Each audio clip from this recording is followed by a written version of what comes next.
Assalamualaikum. Hello everyone. நான் Afkar Ahmad, third year medical student, university of Colombo. So அப்போ லேட்டஸ்ட்டாக 26 பேஜுக்குரிய டைம் டேபிள் ரிலீஸ் ஆகிட்டு. ஸோ நிறைய பேர் வந்துட்டு எதிர்பார்த்துட்டு இருந்தேன், எக்ஸாம் இன்னும் போயிடுமா, நமக்கு இன்னும் கொஞ்சம் காலம் கிடைச்சிடாதான்னு சொல்லி எதிர்பார்த்துட்டு இருந்தேன்.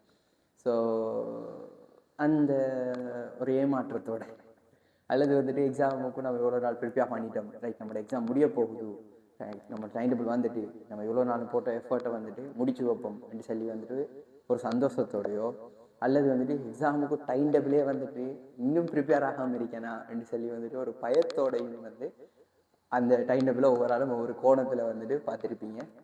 ஸோ ரைட், இப்போ இந்த வீடியோவில் நான் சின்னதாக சில விஷயங்களை மட்டும் சொல்லிடுறேன். முதலாவது விஷயம் வந்து நான் ஒரு போஸ்ட் ஒன்று பார்த்தேன், லைக் எக்ஸாமுக்கு ஒவ்வொரு பெஜ்ஜுக்கும் வந்துட்டு எவ்வளோ காலம் இருக்குன்னு சொல்லி வந்துட்டு ஒரு லிஸ்ட் அவுட் ஒன்று பண்ணியிருந்தாங்க. அப்போ 21, 22, 23, 24, 25 அடுத்தது 26 சொல்லி வந்து எல்லாத்துக்குமே பார்க்க போகல. ஒப்பீட்டளவில் 26க்கு கிடைச்ச நாட்கள் வந்துட்டு குறைவாக இருக்குன்னு சொல்லி வந்துட்டு ஒரு கணிப்பீடு ஒன்று வந்துருந்துச்சு. அது எந்த அளவுக்கு உண்மையானதுன்னு சொல்லி தெரியாது. பட் இருந்தாலும் லைக் இப்போ யோசிச்சு பார்த்தோம்னா எப்படின்னா, இப்போ உங்களோட பெச்சில் வந்துட்டு ஐலண்ட் டாப் படிக்க போகிறான் தானே ஒருத்தன். இப்போ உங்களோட எக்ஸாமோட எழுதி உங்களோட ரிசல்ட்ஸ் வரக்குள்ள ஐலண்ட் டாப் படிக்க போகிறவனுக்கும் அதே மாதிரி வந்துட்டு இந்த ஐலண்டில் வந்துட்டு கடைசாவதாக ஒருத்தன் வருவான் தானே, அவனுக்கும் இடைப்பட்டு இருக்கிற அந்த கிடைச்ச காலம் எவ்வளோ இருக்குமெண்டா உங்களுக்கு எத்தனை நாள் கிடைச்சதோ. இப்போ உதாரணத்துக்கு 706 நாள் வந்துட்டு உங்களுக்கு கிடைச்சிச்சுண்டா அதே அளவு காலம் தான் அவனுக்கும் கிடைச்சிருக்க போகுது. ஸோ அப்போ இது ஓரளவுக்கும் கிடைக்கிற காலத்தை பொறுத்து வந்துட்டு டிஃபர் ஆகாது. இப்போ நீங்கள் உங்களோட சீனியர்ஸோட நீங்கள் கம்ப்ளீட் பண்ண போகிறது இல்லையே, உங்களுக்கு முன்னுக்கலை நாட்களோட நீங்கள் கம்ப்ளீட் பண்ண போகிறது இல்லையே. ஸோ நீங்கள் வந்துட்டு உங்களோட பெஜுக்குள்ளே இருக்கிற ஆக்களோட தான் கம்ப்ளீட் பண்ண போகிறீங்க. ஸோ அப்போ அது வந்துட்டு எந்த லெவலையும் உங்களை பாதிக்க போகிறது இல்லை. சரியானே, லைக் இப்போ நீங்கள் எந்த அளவுக்கு ப்ரிப்பேர் ஆகிருக்கீங்களோ அதே மாதிரி வந்துட்டு உங்களோட பெச்சில் இருக்கிற அவ்வளோ பேரும் வந்துட்டு அதே அளவு காலத்துக்குள்ளே தான் ப்ரிப்பேர் ஆகியிருப்பாங்க. சரிதானே. ஸோ அப்போ அது வந்துட்டு என்னை பொறுத்த வரைக்கும் ஏற்றுக்கொள்ளாத ஒன்று. லைக் சரி, அது முதலாவது விஷயம். ரெண்டாவது விஷயம் வந்து எக்ஸாம் டைம் டேபிள் வந்த உடனே எனக்கு இப்படி இருந்துச்சுண்டா பெரிய ஒரு பதட்டத்துக்குள்ளே வந்துட்டு நான் போயிட்டேன். ஸோ அப்போ நான் கெஸ் பண்ண வந்துட்டு என்னோட சில அட்வைஸ்கள் வந்து உங்களுக்கு ஹெல்ப்ஃபுல்லாக இருக்கலாம், அல்லது வந்துட்டு நான் அதை எப்படி ஹேண்டில் பண்ணணுங்கிறது வந்துட்டு உங்களுக்கு ஹெல்ப்ஃபுல்லாக இருக்கலாம் இந்த சுச்சுவேஷனுக்குன்னு சொல்லி வந்துட்டு தான் நான் இந்த வீடியோவை பதிவிடுறேன். ஸோ இதுக்கு பிறகு நீங்கள் எப்படி படிக்கணும், நீங்கள் இதுக்கு பிறகு என்ன சேஞ்சை கொண்டு வரணும்னு சொல்லி நான் இந்த வீடியோவில் சொல்கிறேன். சரியான. ஸோ லைக் எனக்கு எக்ஸாமுக்குரிய டைம் டேபிள் வந்த உடனே வந்துட்டு உண்மையிலேயே நான் பயந்துட்டேன். லைக் எனக்கு எந்தளவுக்கு பயமண்டா வந்து என்ன எக்ஸாமை விட்டுட்டு அடுத்த வருஷம் எழுதுவோமான்னு சொல்லிட்டு அளவுக்கு பயம் இருந்துச்சு.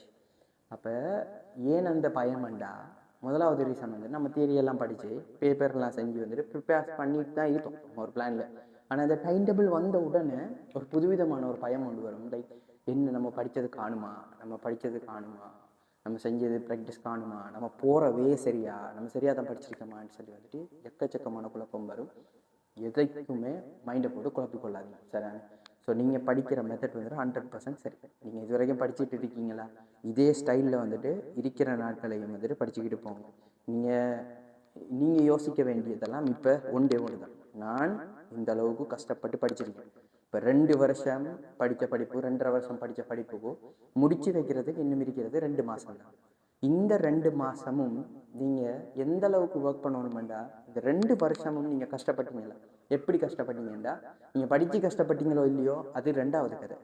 நீங்கள் உங்களுக்கு கிடைக்க வேண்டிய சில சந்தோஷங்களை தியாகம் பண்ணிருக்கீங்க. நீங்கள் ஒரு ஃபோன் யூஸ் பண்ண வேண்டிய ஒரு சுச்சுவேஷன் வந்து நீங்கள் படிக்கணுமென்றதுக்காக ஃபோனை யூஸ் பண்ணாமல் விட்டுருக்கீங்க. உங்களோட ஃபேமிலியில் வந்துட்டு ஒரு முக்கியமான ஃபங்க்ஷன் வந்துருக்கு, அதுக்கு வந்துட்டு நீங்கள் என்ன செஞ்சுருப்பீங்க, வந்துட்டு நீங்கள் படிக்கணுமென்றதுக்காண்டி போகாமல் விட்டுட்டு உங்கள் அம்மா அப்பாவுக்கு வந்துட்டு ஒரு கவலையான ஒரு ஆக்சிடெண்ட்டோ அல்லது வந்துட்டு ஒரு நோயோ வந்து அவங்க வந்துட்டு படுக்கையாக இருக்கக்குள்ள உங்களுக்கு பார்த்துக்கொள்ள இயலாத ஒரு சுச்சுவேஷன் இருந்திருக்கலாம் படிக்கணுமென்ற ரீசனுக்காக. இப்படி வந்து நீங்கள் கிளாஸுக்கு போகணும்னு சொல்லி வந்துட்டு எத்தனையோ தடவைகளில் சாப்பிடாம ஒழுங்காக தூங்காமல் எத்தனையோ இரவுகள் வந்துட்டு கண் முழிச்சு இருந்து வந்துட்டு அப்படியெல்லாம் படிச்சிருக்கீங்க. ஸோ அப்போ இது எதுவுமே வீண் போகக்கூடாது. இந்த 2.5 வருஷத்துக்குள்ள நீங்கள் இவ்வளோ பட்ட கஷ்டம் வந்துட்டு வீண் போகக்கூடாதுண்டா இருக்கிற இந்த 2 மாதமும் அதை என்ன செஞ்சு போட்டோம்னா வந்துட்டு ஒன்று அந்த பட்ட கஷ்டத்துக்குரிய பிரயோசனத்தை தரும், இல்லாட்டி இந்த பட்ட கஷ்டத்தை அப்படியே 0 ஆகி. ஏன்னு சொல்கிறேன்னா, நீங்கள் இந்த பீரியடுக்குள்ளே போடுற எஃபர்ட் இருக்கு தானே, அந்த எஃபர்ட் தான் உங்களை ஒரு 3C லெவலில் இருந்து வந்துட்டு 3A லெவலுக்கு பூஸ்ட் பண்ணி கொண்டு போகிறது. நிறைய பேர் இதுவரைக்கும் படித்து வந்திருக்கலாம், இந்த 2.5 வருஷமும் வந்துட்டு படித்து வந்திருக்கலாம்.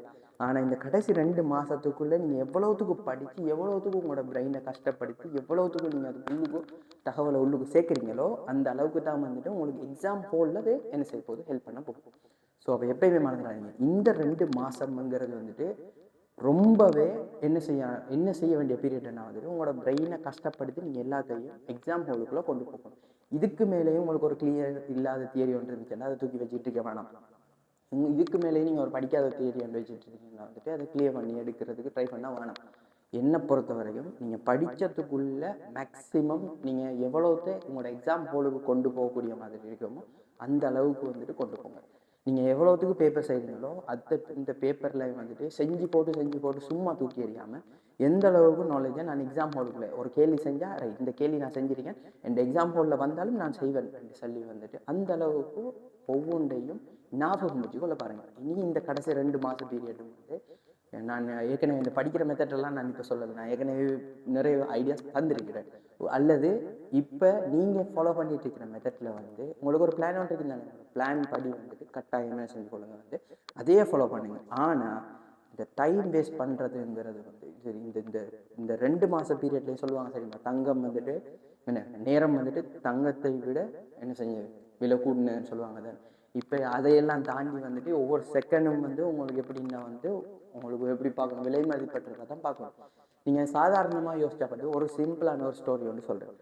நீங்கள் மெடிசின் போகணும்னு சொல்லி யோசிச்சு மெடிசின் போயிட்டீங்க சரியானே, கவர்மெண்ட் செலவில் வந்து அல்லது வந்துட்டு ஃப்ரீயாக வந்துட்டு உங்களுக்கு ஸ்டேட் யூனிவர்சிட்டியில் என்ட்ரன்ஸ் கிடைச்சிட்டுண்டா நீங்கள் சாதாரணமாக ஒரு ப்ரைவேட் யூனிவர்சிட்டிக்கு போகிற ஒரு ஆள் வந்துட்டு செலவழிக்கிற 3.5 கோடி ரூபாயும் உங்கள் அம்மா அப்பா குழைச்சி கொடுத்துருக்கீங்க, உமா இல்லையா?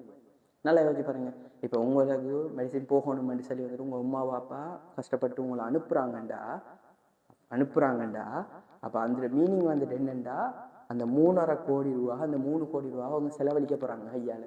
ஆனால் நீங்கள் இந்த 2 மாதமும் கஷ்டப்பட்டு அந்த அடைவை அடைஞ்சிட்டீங்கண்டா அந்த 3 கோடி ரூபாயும் 3.5 கோடி ரூபா மிச்சம் தானே, ரைட்?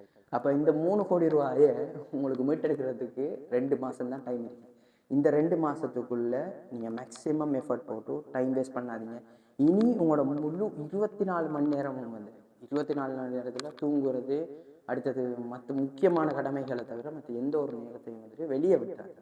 ஸோ இப்படி நீங்கள் டைம் வேஸ்ட் பண்ணாமல் படிச்சிங்கன்னா இந்த 2 மாதத்துக்குள்ளே உங்களுக்கு மெடிசின் போகக்கூடிய மாதிரி இருந்துச்சுன்னா இப்போ 3 கோடி ரூபாங்கிறது வந்து இந்த 2 மாதத்துக்குள்ளே உங்களுக்கு உழைக்க 7 மாதிரி அப்படித்தானே. இப்போ போகிறது உழைக்கிறது மட்டும்தான் இல்லை, செலவழிக்கிறது தவிர்க்கிறது வந்துட்டு ஒரு வருமானம் தான். ரைட், அப்போ அப்படி யோசிச்சு பாருங்கள். அப்போ இந்த 2 மாதத்துக்குள்ளே நீங்கள் போடுற எஃபர்ட் வந்துட்டு உங்களோட அம்மா அப்பாவுக்கு 3 கோடி ரூபாயை என்ன செஞ்சு தரப்போகுது, சேர்த்து தரப்போகுது. தெரியுது. இந்த கடைசி பீரியடுக்குள்ள எல்லா தியரியும் முடிஞ்சு எல்லா தியரியிலையும் சில தியரிகளில் வந்துட்டு பெண்டிங் வந்து எக்ஸாம் பேப்பரில் வந்துட்டு மேக்ஸிமம் செஞ்சு அது செஞ்சதில் வந்துட்டு சிலது செய்யப்பட இயலாமல் போய் இப்படின்னு எக்கச்சக்கமான பிரச்சனை இருந்திருக்கு. நிறைய ஓவர் திங்க் பண்ணியிருப்பீங்க, ஃப்ரெண்ட்ஸோட வெளியே போக இல்லாண்டு ஓவர் திங்க் பண்ணியிருப்பீங்க, அம்மா அப்பாவோட டைம் ஸ்பெண்ட் பண்ணுறது ஓவர் திங்க் பண்ணியிருக்கீங்க அப்படின்னு சொல்லி நிறைய விஷயங்களை ஓவர் திங்க் பண்ணியிருக்கீங்க. பட் நீங்கள் முக்கியமாக நீங்கள் நோட் பண்ண வேண்டிய ஒரே பாயிண்ட் வந்து என்னென்னா இருக்கிற இந்த 2 மாதத்தோட இந்த பிரச்சனை எல்லாம் முடிஞ்சிடும். இந்த 2 மாதமும் நீங்கள் உங்களோட மேக்ஸிமம் ஃபோக்கஸ் பண்ணி படிச்சிங்களா இருந்தால் அந்த இதுவரைக்கும் நீங்கள் பண்ண தியாகங்களுக்குரிய பலன் கட்டாயம் கிடைக்கும் இன்ஷா அல்லாஹ். ஸோ இப்போ அவ்வளோதான் நான் சொல்ல வேண்டியது என்று சொல்லி நான் நினச்சது. அப்போ நான் இந்த வீடியோவில் அதை ஷேர் பண்ணுறேன். கட்டாயம் ஸ்ட்ரெஸ் ஆகிற சுச்சுவேஷனில் வந்து இந்த கடைசி 2 மாதத்துக்குள்ளே நான் ஏற்கனவே சொல்லியிருந்தேன் வந்து ஸ்ட்ரெஸ் ஆகிற சுச்சுவேஷனில் எவ்வளோத்துக்கும் நீங்கள் அல்லாவோட நெருக்கமாக போகிறீங்களோ அந்தளவுக்கு உங்களோட ஸ்ட்ரெஸ் வந்துட்டு பேலன்ஸ் பண்ணக்கூடிய மாதிரி, எந்த அளவுக்கு இறைவனோட நீங்கள் நெருங்கி போகிறீங்களோ அந்தளவுக்கு உங்களோட ஸ்ட்ரெஸ் வந்துட்டு பேலன்ஸ் பண்ணக்கூடிய மாதிரி. ஸோ நான் வந்துட்டு இந்த கடைசி டைமில் என்னோட பிளானை வந்துட்டு ஃபுல்லாக வந்துட்டு ஃபாலோ பண்ணேன். நான் அப்போ என்னோடய பிளானை ஃபுல்லாக ஃபாலோ பண்ணேன். அதில் வந்துட்டு ட்ரெக் மாறாமல் இருந்தேன். அதே மாதிரி வந்துட்டு எந்த ஒரு டைம் வேஸ்ட்டும் நான் பண்ண இல்லை. எந்த ஒரு விஷயமும் இப்போ உங்களுக்கு இன்ஸ்டாகிராம் தேவையில்லை, இப்போ உங்களுக்கு வந்துட்டு வாட்ஸ்அப் ஸ்டேட்டஸ் பார்க்கணுமெண்டு தேவையில்லை, இப்போ உங்களுக்கு வந்து ஒருத்தம் போடுற ஸ்டோரியை பார்த்துட்டு இருக்கணும்னு சொல்லி எந்த தேவையும் கிடையாது. இப்போ உங்களுக்கு யூடியூப் ஷார்ட் பார்க்கணும்னு சொல்லி எந்த தேவையும் கிடையாது. உங்களுக்கு இப்போ தேவையானது எல்லாம் வந்து நீங்கள் குந்தி இருந்து படிக்கிறது மட்டும்தான். அதை மட்டும் சரியாக செய்யுங்க. இன்ஷா அல்லாஹ் அல்லாஹ் கட்டாயம் உங்களுக்கு வெற்றியை தருவான். நான் வழக்கமாகவே சொல்கிறதான் வந்து நம்ம மனசளவால் எந்த அளவுக்கு நம்ம வந்து நினைச்சிருக்கோமோ அது கட்டாயம் நமக்கு கிடைக்கும். நான் உதாரணத்துக்கு நான் இந்த இடத்துல வந்துட்டு பெருமைக்காகவோ எதுக்காகவும் சொல்லலை. நான் ஒரு உதாரணத்துக்கு சொல்கிறேன். என்னோட டார்கெட் வந்துட்டு நான் ஐலண்ட் ஃபர்ஸ்ட் அடிக்கணும்னு சொல்லி. ஆனால் எனக்கு ஐலண்ட் 77 ரேங்க் தான் கிடைச்சிச்சு. சரி, ஓகே என்று சொல்லி வந்து போயிட்டு இருக்கக்குள்ள வந்து எனக்கு அந்த அந்த அடைவை வந்து நான் ரொம்பவே ஆசைப்பட்டது, ரொம்பவே ஏங்குனது உண்டுன்றதால அல்லாஹ் எனக்கு எப்படி தந்தானேண்டா, அந்த ஸ்ரீலங்காவில் அந்த அந்த இயருக்குள்ளே வேற முஸ்லீம்ஸ்ன்னு சொல்லி இருந்தானே, அந்த முஸ்லீம்ஸில் வந்துட்டு ஐலண்ட் ஃபர்ஸ்ட் வந்துட்டு நான் நினச்சேன் வந்து வந்துச்சு. ஸோ அப்போ இது மற்றவர்களை பார்க்கக்குள்ள ஒரு சின்ன விஷயமா இருக்கலாம், அல்லது வந்துட்டு இது என்னடா இதை வச்சுட்டு கழிச்சிட்டு காட்டுறியா, எனக்கு அது பெருசு. லைக் எப்படி நான் வந்துட்டு ஐலண்ட் ஃபர்ஸ்ட் அடிக்கணும்னு சொல்லி ஒரு டார்கெட் பண்ணி ஒர்க் பண்ணால், ஆனால் எனக்கு கிடைக்கல. ஆனால் அது எல்லாம் எப்படி தந்தானுன்னா வந்துட்டு அந்த வருஷத்தில் செலக்ட் ஆன முஸ்லீம் மெடிக்கல் ஸ்டூடெண்ட்ஸ்லாம் வந்துட்டு நான் வந்துட்டு ஐலண்ட் ஃபர்ஸ்டாக இருந்தேன். ஸோ அப்போ ஏதோ ஒரு விதத்தில் எனக்கு எல்லாம் தந்தான். அப்போ அதுதான் வந்துட்டு அங்கே இருக்கிற பாயிண்ட். இது ஒரு சின்ன விஷயமா இருக்கலாம், ஆனால் வந்துட்டு நீங்கள் ஆழமாக ஒரு விஷயம் வேணுமென்னு சொல்லி நீங்கள் நம்புனீங்கன்னா இருந்தால் எல்லாம் கட்டாயம் தருவார். முயற்சி செய்கிறார்களுக்கு வந்து கட்டாயம் எல்லாம் வந்து அதை கை கொடுக்க வைப்பான். கைகூடும் இன்ஷா அல்லாஹ். அப்போ நல்லா படிங்க மக்கள், நல்லா மேக்ஸிமம் எஃபர்ட் போடுங்க, நல்லா செய்யுங்க இன்ஷா அல்லாஹ். வந்து பயப்படாதீங்க. இப்போ இந்த சுச்சுவேஷனில் வந்துட்டு ஓவராக ஸ்ட்ரெஸ் எல்லாம் ஆக வேணாம். இப்போ வந்துட்டு நீங்கள் என்ன செய்யணும் வந்து ஒன்லி ஃபோக்கஸ்ட் ஆன் ஸ்டடி, அவ்வளவுதான் இப்போ நீங்கள் செய்ய வேண்டிய வேலை. இதில் புதுசாக எந்த ஒரு மெத்தட்டும் சேர்க்கலை, எந்த ஒரு டெக்னிக்கும் சொல்லலை. உங்களுக்கு ஒரு ரிமைண்டராக சொல்கிறேன், இந்த வீடியோவை உங்களுக்கு எல்லாம் எப்போ வந்துட்டு உங்களுக்கு டைம் வேஸ்ட் பண்ண தோணுதோ அதை பேரில் வந்து பாருங்கள் இன்ஷா அல்லாஹ். உங்களை நம்பி நிறைய பேர் இருக்கிறாங்க, உங்களை படிச்சு தர ஆசானுக்கு வந்துட்டு மேபி அவருக்கு இந்த பேச்சோட நீங்கள் போனீங்கன்னா வந்துட்டு அவருக்கு அடுத்த பேச்சு வரும், அடுத்த பேச்சு வரும், அடுத்த பேச்சு வரும். அது இல்லை விஷயம். உங்கள் உமா பாப்பா இருக்கிறாங்க, முக்கியமானாக்கள். உமா பாப்பா உங்கள முழு நம்பிக்கை வச்சிருக்கிறாங்க, நீங்கள் போவீங்க, நீங்கள் படிப்பீங்கன்னு சொல்லி வந்துட்டு. உங்களுக்கு நீங்கள் ஒரு வேளை தவறுவீங்களா இருந்தால், உங்களுக்கு கால் தடுக்கி வந்துட்டு நீங்கள் விழுந்தீங்களா இருந்தால் தூக்கி விடுறதுக்கு வாரான சரியாக வந்துட்டு கை கொண்டு சிரிக்கிறதுக்கு நிறைய பேர் இருக்காங்க. எனக்கு அப்படியான நிறைய பேர் இருக்காங்க. அவ்வளோ பேரையும் இந்த என்ன சொல்லுவாங்க வந்துட்டு மூக்கை உடைக்கிறேன்னு சொல்லுவாங்க. அப்படியான ஒரு சுச்சுவேஷனுக்காக அது வரணும், உடைக்கணும்னு சொல்லி நான் படித்தேன். ஸோ அப்போ கட்டாயம் வந்து இந்த கடைசி டைம் வந்து மேக்ஸிமம் எஃபர்ட் போட்டு மேக்ஸிமம் ஃபோக்கஸ் பண்ணி படிங்க இன்ஷா அல்லாஹ். கைகூடும் என்று சொல்லி நான் நினைக்கிறேன். ரைட், நான் நினைக்கிறேன் இன்ஷா அல்லாஹ். அப்போ இந்த வீடியோ யாருக்கும் பிரயோசனமாக இருந்தால் ஷேர் பண்ணிக்கொள்ளுங்க. Right, okay. அஸ்ஸலாமு அலைக்கும், ஜஸாக்கல்லாஹ்.